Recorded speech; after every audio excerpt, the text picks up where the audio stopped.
Tonight on CFTK-TV News, the city of Terrace made a sale with the Métis Nation BC, the United Nations top court ordered Israel to cease an ongoing assault, and Canada is said to be unprepared to defend itself from cyber attacks.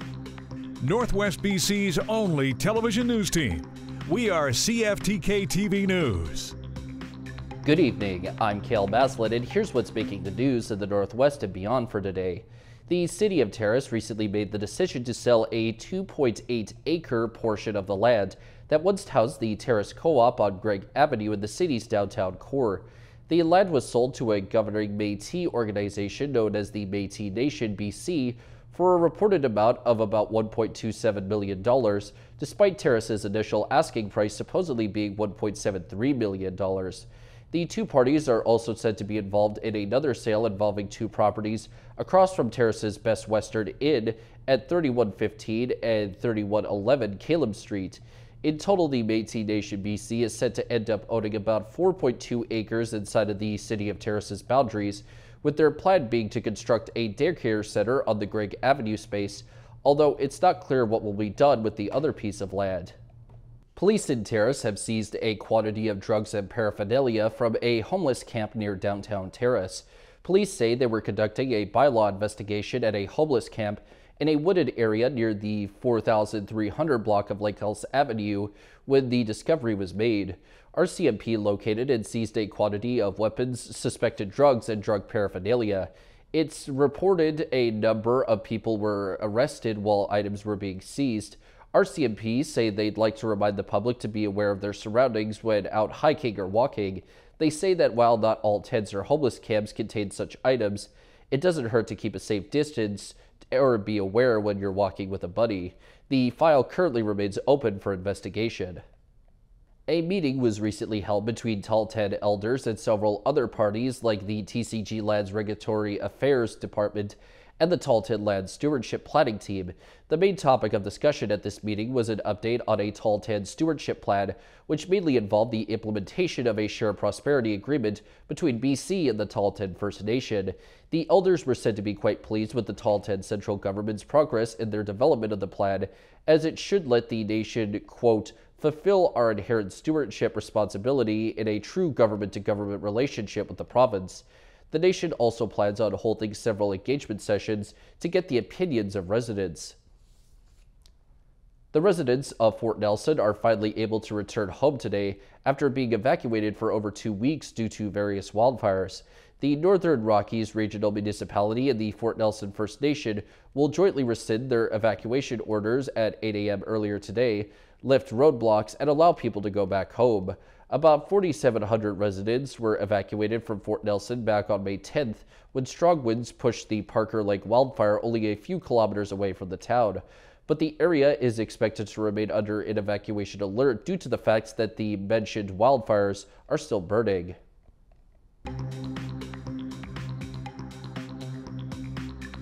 Coming up next, we learn of the fate of a convicted sex offender. Welcome back, and stop now. That's the order from the United Nations top court to Israel about its assault on Rafah. The announcement came on the same day that Israeli soldiers retrieved the bodies of 3 hostages from Gaza. Here's NBC's Alice Barr with more. In another major blow to Israel, the International Court of Justice today ordering the country's military to halt its assault on Rafah. The United Nations court citing an immediate risk to the more than 1 million Palestinian civilians who had sought refuge in the southern Gaza city. Israel must immediately halt its military offensive. The ruling is binding, but the court has no power to enforce it, and Israel has indicated it will not comply. It comes the same week the International Criminal Court said it would seek arrest warrants for Israel's prime minister and defense minister, along with top Hamas officials on war crimes charges that Prime Minister Netanyahu furiously rejects. What a travesty of justice. What a disgrace. Amid Israel's mounting international isolation, House Speaker Mike Johnson announcing Netanyahu will soon address a joint session of Congress. A very strong show of support to the Israeli government in their time of greatest need. Some leading Democrats accusing the speaker of exploiting divisions over Israel, a close U.S. ally. Why is the prime minister, who presumably should be focused on freeing the hostages and prosecuting this war, hopefully in a more humanitarian fashion, why is he going to take 2 days to come serve the speaker's naked political interest? It comes as the Israeli military recovered the bodies of 3 more hostages in Gaza. They were killed in the October 7th Hamas terror attack.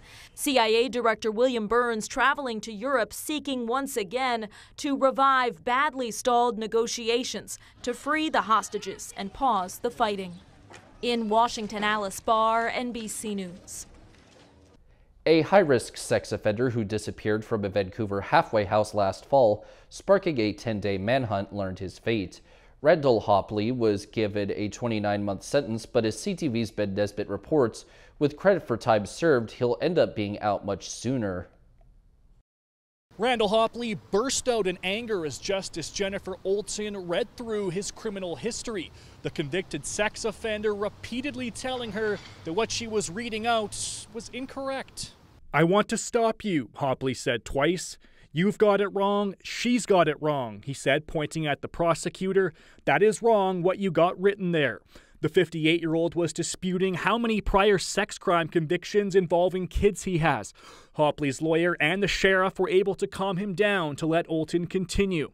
In November, Hopley led police on a 10-day manhunt after disappearing from a Vancouver halfway house and cutting off his ankle brace just days before he was set to stand trial for a previous breach of conditions in 2022.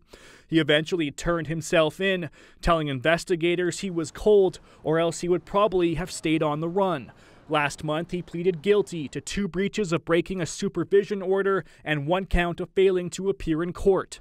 Hopley was placed on a long-term supervision order after serving his sentence for abducting a 3-year-old boy in the southeastern BC community of Sparwood in 2011. It certainly raised the flag from the perspective that this doesn't have to just occur in urban areas of Canada. It can happen in small, rural areas. Olton handed Hopley a 29-month sentence Friday for the 3 charges combined. Hopley was given credit for time already served in pretrial custody, meaning he'll be released sometime in the fall of 2025. Ben Nesbitt, CTV News, Vancouver. As hackers target BC's government, a major retailer, and a health authority, cybersecurity experts say Canada is woefully unprepared to protect itself from such crimes. CTV's Anna McMillan reports on what the government could be doing and the questions people should be asking their employers. As the provincial government, First Nations Health Authority, and London Drugs deal with cyber attacks, we haven't seen much in the way of new policies in response to this problem. That cyber threat analyst in Shawnigan Lake and Victoria's NDP MP are accusing the federal government of dragging its feet on national cybersecurity upgrades. The government actually tabled a bill to enhance our cybersecurity infrastructure 2 years ago, but they have not prioritized it. Under Bill C-26, key enterprises in the banking and telecommunications industries would have to improve cybersecurity and report attacks or possibly face penalties. The bill is sitting at 3rd reading in the House of Commons. We are far behind other jurisdictions like the UK and France.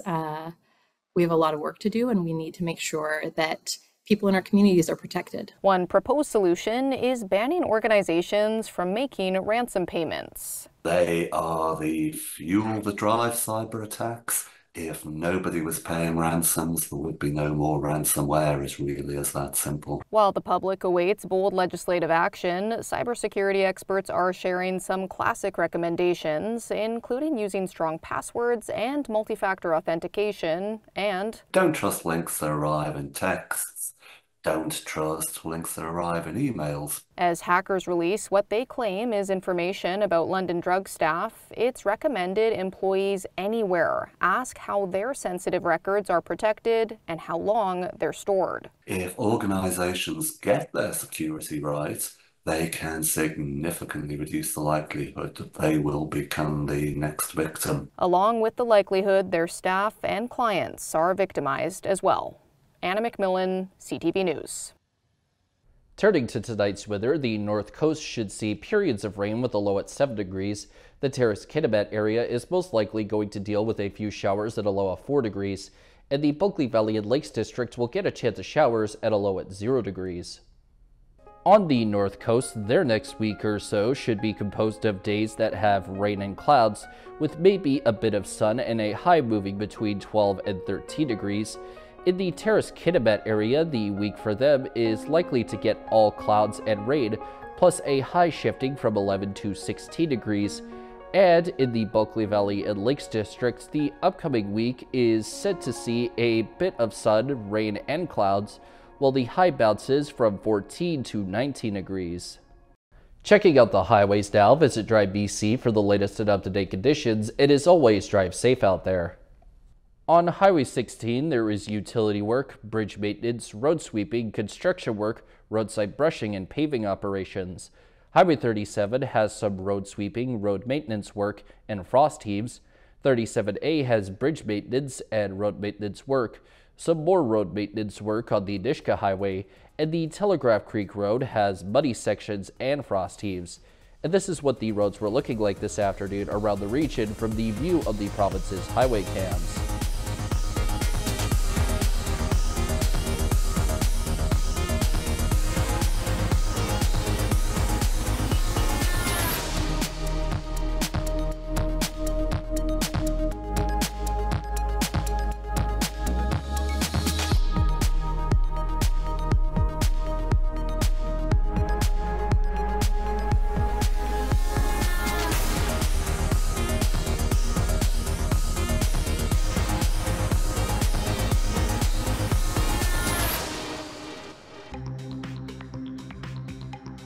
Still to come, the driver who caused the Humboldt Broncos bus crash got a very harsh sentence.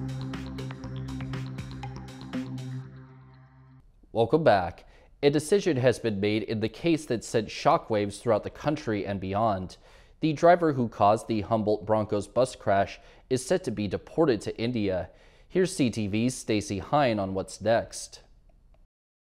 Jaskarat Singh Sidhu is set to be deported to India following a decision from an Immigration and Refugee Board hearing. So a hearing like this, they have really limited discretion. They have to determine if the person is a citizen or not, and if they've been convicted of a serious crime. Sidhu became a permanent resident a month before the Humboldt Broncos bus crash that left 16 dead and 13 others injured. He was a rookie truck driver from Calgary who drove through a stop sign and into the path of the junior hockey's bus in April of 2018.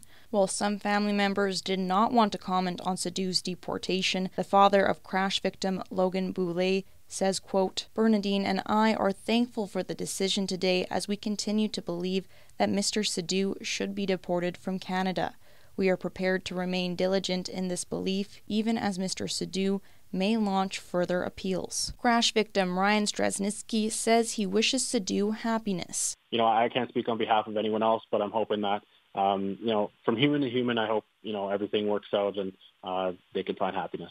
In 2019, Sidhu pleaded guilty to dangerous driving offenses and was sentenced to 8 years in prison. He got full parole last year. Since Sidhu was a permanent resident and not yet a Canadian citizen, the Canada Border Services Agency recommended deportation. He has a family, a wife and child who are both Canadian citizens who probably cannot go back to India. So it would be extremely destructive to his life. Sidhu's lawyer says he won't be taken into custody immediately and can reapply for permanent resident status on humanitarian and compassionate grounds. He says that process could take a few months or a few years. Stacey Hine, CTV News, Saskatoon. A new survey looking at summer travel plans finds many people will be vacationing within Canada and not venturing too far from home. Higher prices for food, gas, and lodging is making more families consider a road trip rather than an out-of-country holiday. CTV's Pat Foran has more. In a country with long winters, the summer vacation is a staple for many Canadian families. And this year, a survey by Deloitte found that 74% plan to stay in Canada close to their home region. 65% are planning a summer road trip. Canadians are intending to spend a bit more this year. They're still price sensitive, but they do intend to get out there and spend money. A familiar theme is the great outdoors, with many hoping to take in nature and local attractions. Canadians will spend just over $2,400, but that's just for lodging and transportation. 35% won't be traveling at all because they can't afford it. Definitely there's a percentage of Canadians that are not planning on traveling in a major way this year. Another survey by Kayak, a travel search engine, found two of the top domestic destinations this summer will be Calgary and Edmonton. The website also says for Canadians who want to stretch their dollar outside of the country, searches for South and Central America have increased by more than 30%. In the summer, we're seeing South and Central America travel prices down by 12 and 13% each. So it's definitely a place where you can go to get more value for your dollar. Kayak says while Europe is still a favorite for Canadians, prices have increased over last year. Some tourists are bypassing the favorite cities of London and Paris to visit more affordable destinations. Currently, we're seeing Rome, Lisbon, and Athens, as well as Amsterdam as the most popular destination. According to the website, anyone planning a vacation should lock in their trip soon. Prices are considered low right now, but will continue to rise until the end of June. You'll usually pay a premium for trips booked in July and August. Scammers are targeting us more by phone with calls and texts, and it can be hard sometimes to know whether the communication is legitimate. CTV's Mark McMahon has a look inside an escape room set up by the CRA to help people escape fraudsters. They say there are only two things you can't escape in life. That's death and taxes. And now the tax man of all people is trying to help you avoid getting scammed by setting up this escape room at Metro Town Mall. And then the emails, you got 2 out of 5 emails correct. The Canada Revenue Agency is behind this. Those who enter the escape room encounter 3 scenarios and have to choose whether it's real or fake government communication. Scams can happen at any point, at any part of your life, and this is a great example where people can actually see real-life scams come to life and what they should do if they encounter one and how to avoid them. And while we weren't allowed to take much video inside, the escape room is apparently quite hard. The guy calling on the phone, I couldn't tell if that was real or fake. I say the hardest one was probably the last one with all of those emails because I didn't understand if they were real or fake. I actually did the escape room myself. I thought I would get 100% and I would be perfectly free of all scam, but I didn't do so great either in the escape room. So what that showed is that even a CRA employee who is very aware of scams, educated in what scams look like, even I could fall susceptible. This escape room has been touring around the country, and its last availability will be this Sunday at Metro Town Mall. Martin McMahon, CTV News, Burnaby. Tension is boiling overseas as China looks to be sending a message to Taiwan's new president just days after they took office. As NBC's Janice Mackey-Freyer explains, China staged mock missile drills, sending out fighter jets carrying live missiles. What China is making clear is that they do not like Lai Ching-te, who was sworn in this week as Taiwan's 16th president. Just days into the job, though not surprisingly, China has announced these military drills. Not the heaviest or most extensive in recent years, but expansive enough to send this message of strong punishment and to imply a rehearsal for a potential blockade of the island. Taiwan has scrambled its military and put all units on alert. Officials have called China's actions irrational provocation. The island is accustomed to having PLA jets and Chinese patrols and incursions as they've become normalized in recent years. But this escalation followed Lai's inauguration speech, where he affirmed Taiwan's sovereignty and urged Beijing to stop threats and said China should, quote, face the reality of the Republic of China's existence. And it's that sort of language that positions Taiwan and China as equals that seems to have offended the leadership here. China considers Taiwan its own territory, and anything short of endorsing that is going to invite an angry response. Here in China, Taiwan is the main topic trending on social media, with videos of the drills and patriotic videos that have garnered 1.5 billion views. Taiwan is an issue that stretches far and wide here, and officials are looking to leverage that public sentiment to shore up the idea that on Taiwan, for China, there's no compromise. And now we turn our attention to the stock market's pre-closure. The Canadian dollar is up 0.2 cents. The price of gold is up $21.50.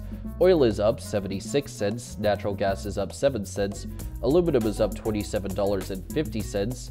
In Toronto, the TSX is up 47.78 points. The Venture Index is up 0.19. And in New York, both the Dow Jones and Nasdaq remains the same. Still ahead, Canadian soccer fans who were hoping to see Lionel Messi in action got some upsetting news. Welcome back. It was supposed to be the biggest event of the Whitecaps season, but that fizzled when the team announced that superstar Lionel Messi would not be making the trip to Vancouver. Now, fuming fans who shelled out big bucks say they should get some compensation. CTV's Isabella Zavarisi on what the club has to say.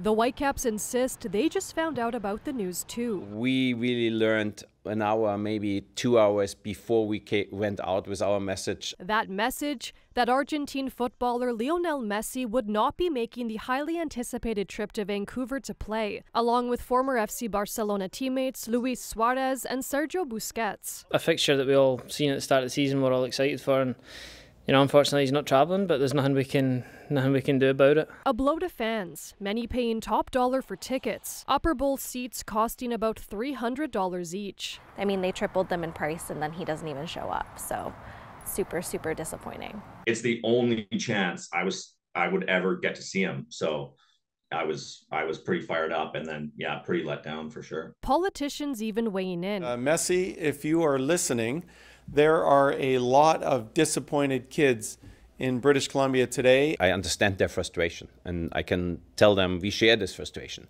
As I said before, I think there's no one more disappointed and frustrated than our players. Well, not all of them. I could care less. I think my focus and our team's focus is to get the most points possible. And I think everybody should see it the same. The club says it won't be compensating or providing credits to those who bought tickets, instead offering discounted food and drinks at Saturday's game. It adds more than 50,000 tickets have been sold for the match against Inter Miami FC. The stadium is going to be packed and there are going to be a lot of fans and the atmosphere is going to be electric, and I think we need to be fed by this atmosphere and give back a fantastic performance. A performance that will be missing one of the sport's most talented players. But the Whitecaps insist the match will be one to watch and hope it creates more supporters for the club here at home. Isabella Zavarisi, CTV News, Vancouver. A BC First Nation is calling on the RCMP to remove one of their Bella Bella officers due to what community members are referring to as racist texts and images on social media. Heiltsuk Tribal Council Chief Marilyn Slett said in a letter sent to the police that the officer made those posts before he joined the Mounties. The letter said that one post showed a man dressed in a colonial-style uniform, along with a comment about Indigenous people, quote, stirring up trouble. The RCMP have said that they're aware of the concerns regarding the images, and an administrative process involving the officer is currently underway. That's all of our news for now. From everyone here at CFTK-TV News, I'm Cale Maslin, and thanks for watching. We will see you next time.